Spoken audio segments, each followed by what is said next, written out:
Leitura da Bíblia do dia 23 de julho, o segundo livro de Crônicas, capítulos 8, 9 e 10, dentro do roteiro de leitura da Bíblia em um ano. Ao fim de 20 anos, tendo Salomão terminado a casa do Senhor e a sua própria casa, edificou as cidades que Hirão lhe tinha dado, e fez habitar nelas os filhos de Israel. Depois foi Salomão a Amate-zoba e a tomou. Também edificou a Tadmor no deserto e a todas as cidades armazéns em Amate. Edificou também a Bet-orão, a de cima e a de baixo, cidades fortificadas com muros, portas e ferrolhos, como também a Baalate e todas as cidades armazéns que Salomão tinha, e todas as cidades para os carros, e as cidades para os cavaleiros, e tudo o que desejou, enfim, edificar em Jerusalém, no Líbano e em toda a terra do seu domínio.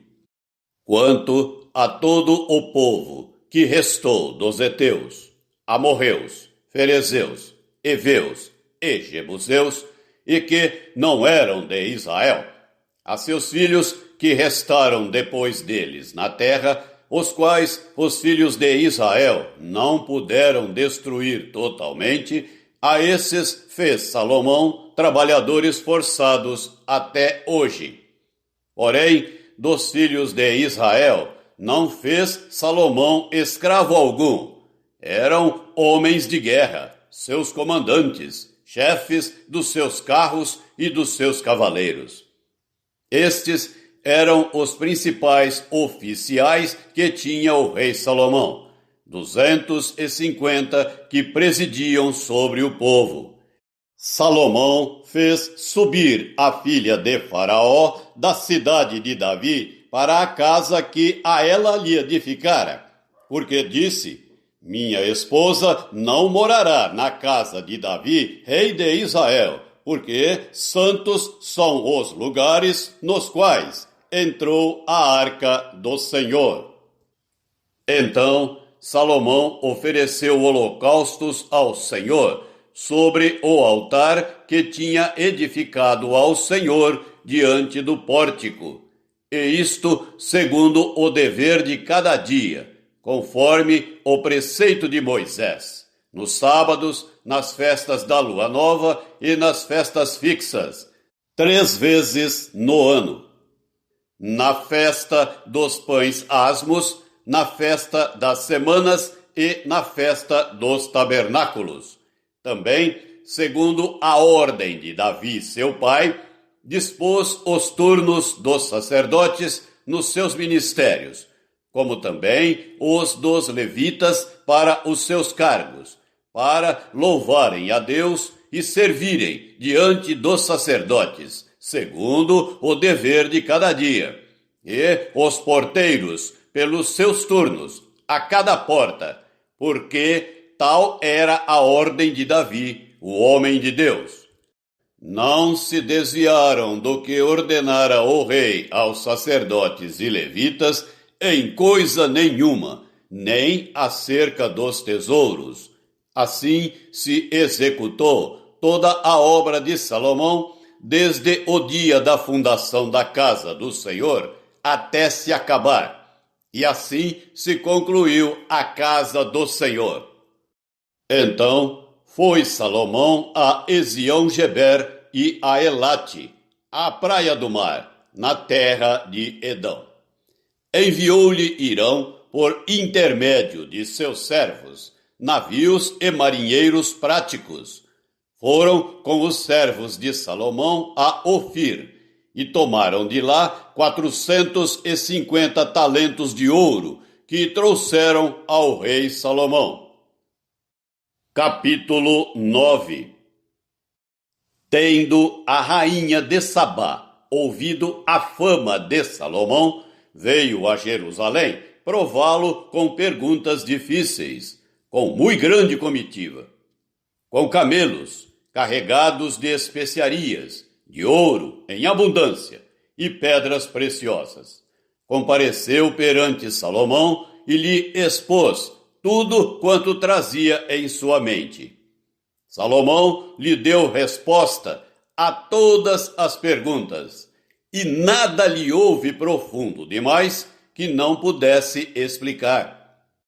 Vendo, pois, a rainha de Sabá a sabedoria de Salomão, e a casa que edificara, e a comida da sua mesa, o lugar dos seus oficiais, o serviço dos seus criados, e os trajes deles, seus copeiros e os seus trajes, e o holocausto que oferecia na casa do Senhor, ficou como fora de si e disse ao rei: Foi verdade a palavra que a teu respeito ouvi na minha terra, e a respeito da tua sabedoria.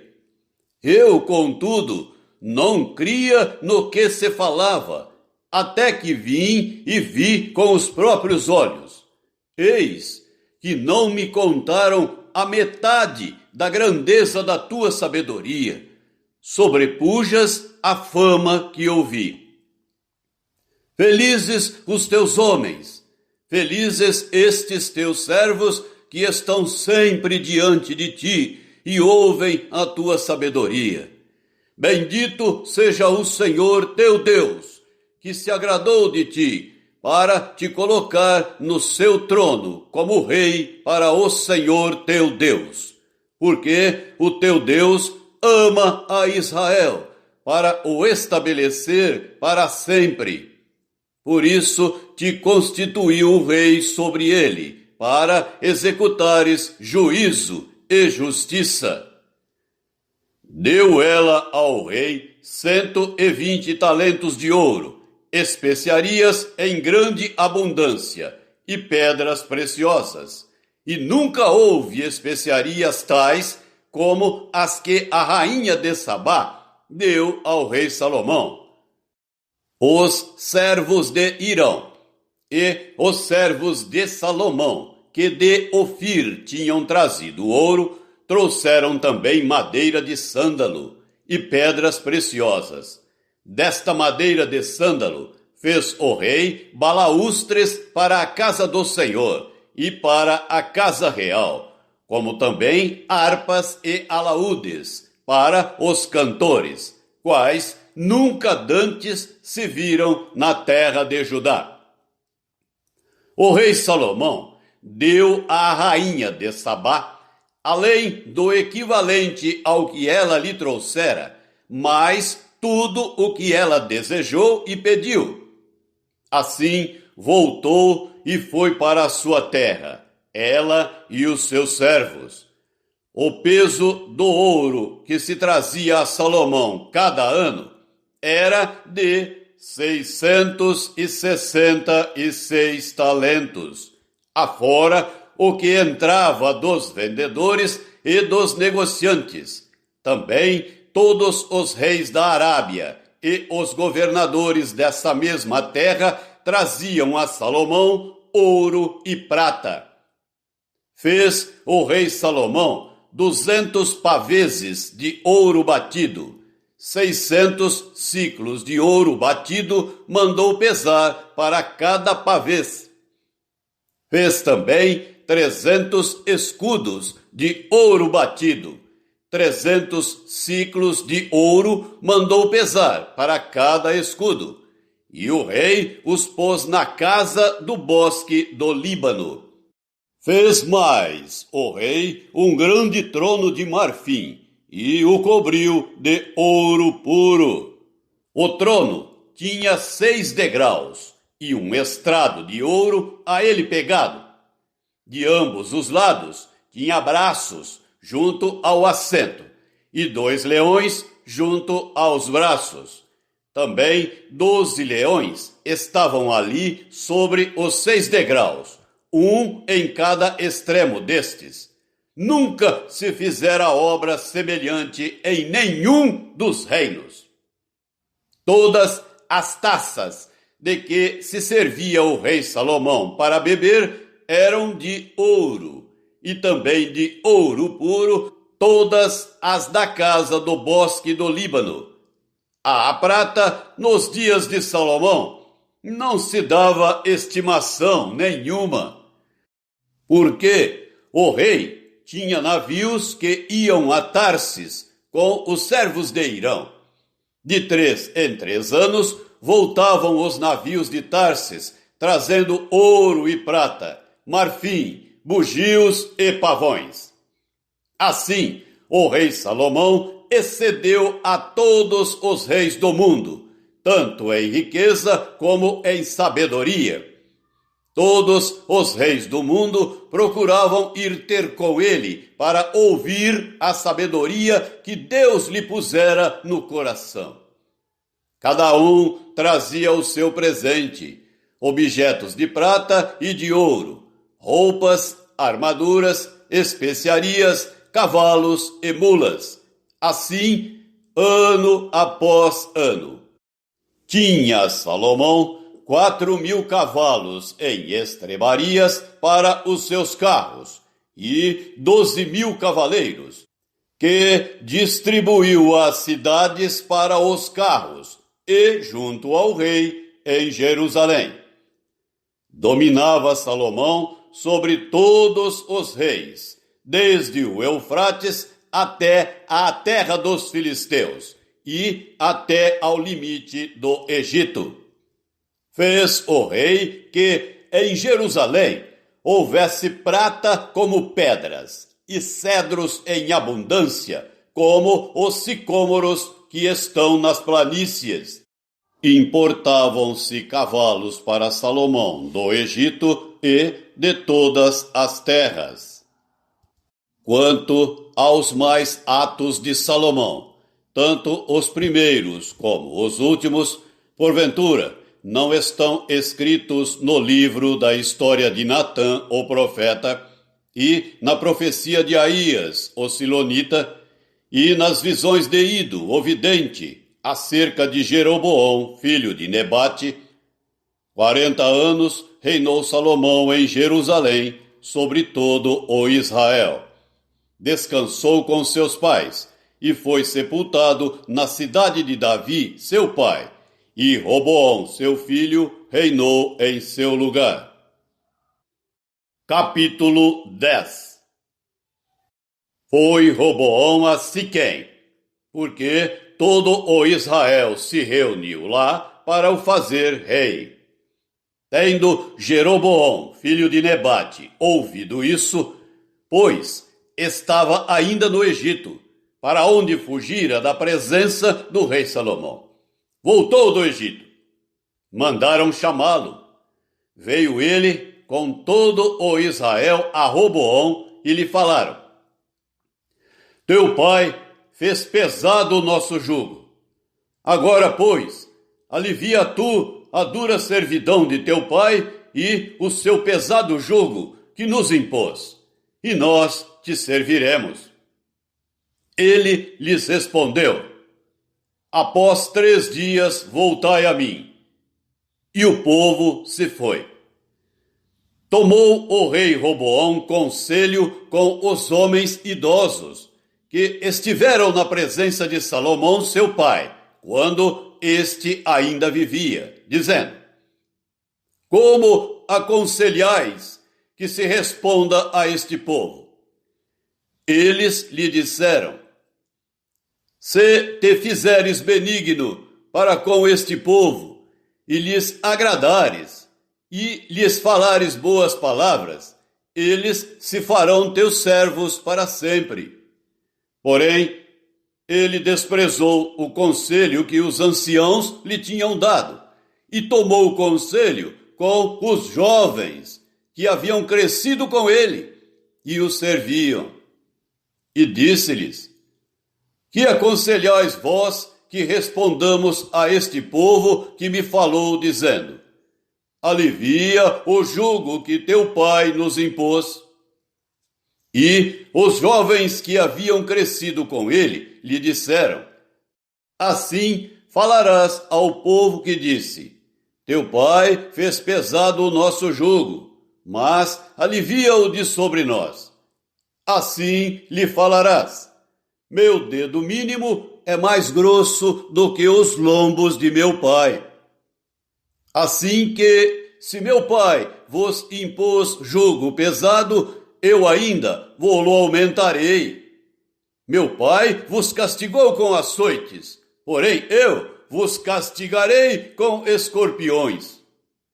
Veio, pois, Jeroboão e todo o povo ao terceiro dia a Roboão, como o rei lhes ordenara, dizendo: voltai a mim ao terceiro dia. Dura resposta lhes deu o rei, porque o rei Roboão desprezara o conselho dos anciãos, e lhes falou segundo o conselho dos jovens, dizendo: meu pai fez pesado o vosso jugo, porém eu ainda o agravarei. Meu pai vos castigou com açoites, eu, porém, vos castigarei com escorpiões. O rei, pois, não deu ouvidos ao povo, porque isto vinha de Deus, para que o Senhor confirmasse a palavra que tinha dito por intermédio de Aías, o silonita, a Jeroboão, filho de Nebate. Vendo, pois, todo o Israel que o rei não lhe dava ouvidos, reagiu dizendo: que parte temos nós com Davi? Não há para nós herança no filho de Jessé. Cada homem à sua tenda, ó Israel. Cuida agora da tua casa, ó Davi. Então Israel se foi às suas tendas. Quanto aos filhos de Israel, porém, que habitavam nas cidades de Judá, sobre eles reinou Roboão. Então o rei Roboão enviou a Adorão, superintendente dos que trabalhavam forçados. Porém, os filhos de Israel o apedrejaram e morreu.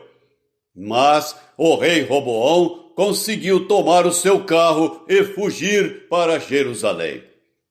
Assim, Israel se mantém rebelado contra a casa de Davi até ao dia de hoje. A carta do apóstolo Paulo aos Romanos, capítulo 8, do versículo 12 até o versículo 25. Assim, pois, irmãos, somos devedores, não à carne, como se constrangidos a viver segundo a carne. Porque, se viverdes segundo a carne, caminhais para a morte.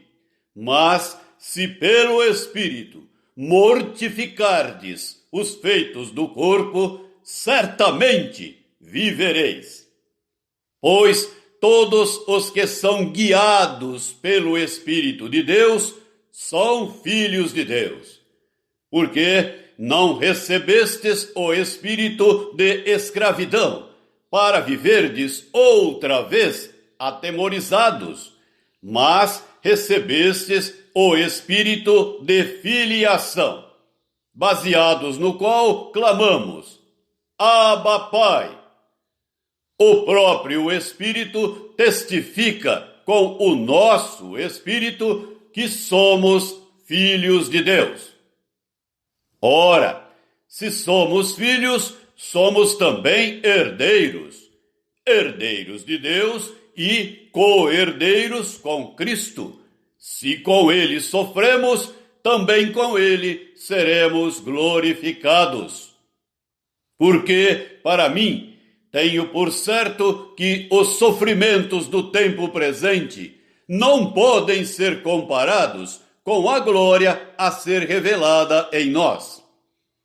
A ardente expectativa da criação aguarda a revelação dos filhos de Deus, pois a criação está sujeita à vaidade, não voluntariamente, mas por causa daquele que a sujeitou, na esperança de que a própria criação será redimida do cativeiro da corrupção, para a liberdade da glória dos filhos de Deus.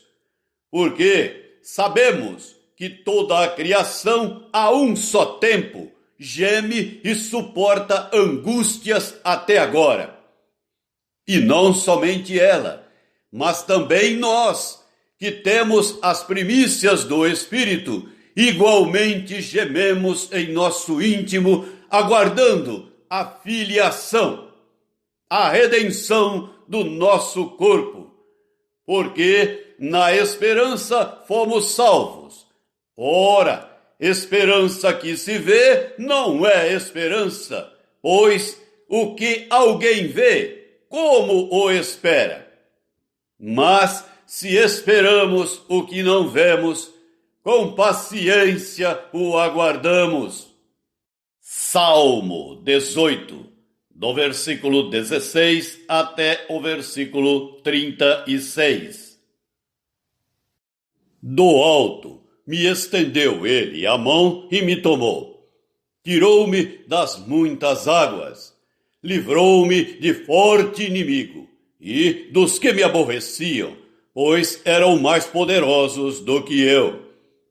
Assaltaram-me no dia da minha calamidade, mas o Senhor me serviu de amparo. Trouxe-me para um lugar espaçoso. Livrou-me, porque ele se agradou de mim. Retribuiu-me o Senhor segundo a minha justiça. Recompensou-me conforme a pureza das minhas mãos. Pois tenho guardado os caminhos do Senhor, e não me apartei perversamente do meu Deus. Porque todos os seus juízos me estão presentes, e não afastei de mim os seus preceitos. Também fui íntegro para com ele, e me guardei da iniquidade. Daí retribuir-me o Senhor segundo a minha justiça, conforme a pureza das minhas mãos na sua presença. Para com o benigno, benigno te mostras, com o íntegro, também íntegro, com o puro, puro te mostras, com o perverso, inflexível, porque tu salvas o povo humilde, mas os olhos altivos tu os abates, porque fazes resplandecer a minha lâmpada. O Senhor meu Deus derrama luz nas minhas trevas, pois contigo desbarato exércitos, com o meu Deus salto muralhas. O caminho de Deus é perfeito, a palavra do Senhor é provada. Ele é escudo para todos os que nele se refugiam. Pois quem é Deus, senão o Senhor? E quem é rochedo, senão o nosso Deus? O Deus que me revestiu de força e aperfeiçoou o meu caminho. Ele deu a meus pés a ligeireza das corças e me firmou nas minhas alturas. Ele adestrou as minhas mãos para o combate, de sorte que os meus braços vergaram um arco de bronze. Também me deste o escudo da tua salvação. A tua direita me susteve, e a tua clemência me engrandeceu.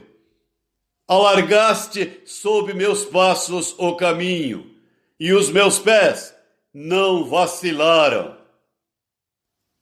Provérbios 19, versículo 26. O que maltrata seu pai, ou manda embora sua mãe, filho é que envergonha e desonra.